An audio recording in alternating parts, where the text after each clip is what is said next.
Hi guys, good afternoon. ప్రపంచం ఈరోజు అన్నిటికీ ఇబ్బంది పడుతుంటే మనం మాత్రం ఏ టెన్షన్ లేకుండా హ్యాపీగా ఉన్నాం కదా.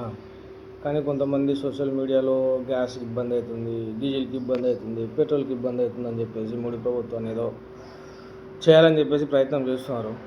బట్ అవన్నీ ఏమీ జరగవు.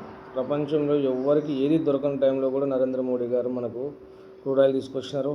ప్రపంచం మొత్తం కొట్టుకొని వస్తుంటే కూడా మనం ప్రశాంతంగా ఎవరినో వాళ్ళం హ్యాపీగా టీవీ పెట్టుకొని చూస్తున్నాం.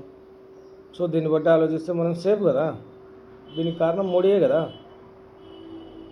మరి మోడీ గారిని ఎందుకు అంటున్నారు అనవసరంగా? అరే ప్రజలు వాళ్ళకై వాళ్ళు అనుకొని ఇబ్బంది వస్తుందేమో, సేఫ్ సైడ్ పెట్టుకోవాలేమో అని చెప్పేసి ఇబ్బంది పడుతున్నారు తప్ప, టైం టు టైం మీరు బుక్ చేసుకోండి, గ్యాస్ వస్తుంది. నీకు ఎంత కావాలో అంత పెట్రోల్ కొట్టించుకోండి, పెట్రోల్ దొరుకుతుంది. మీకు ఎంత డీజిల్ కావాలో అంత డీజిల్ కొట్టించుకోండి, డీజిల్ దొరుకుతుంది. డీజిల్ బంక్లో డీజిల్ లేదు అని బోర్డు ఏమైనా పెట్టినారా? లేదు కదా. మీకు ఎంత కావాలంటే అంత దొరుకుతుంది కదా. ఎందుకు భయపడుతున్నారు? మీరు భయపడడం తప్పు అని అనడం నాది కరెక్ట్ అని నేను చెప్పాను. కాకపోతే చూసే పరిణామాలను బట్టి మీరు ఆలోచించడం కరెక్టే. కానీ మనం మాత్రం ప్రపంచంలో అందరికంటే సేఫెస్ట్ గవర్నమెంట్లో కూర్చున్నాం.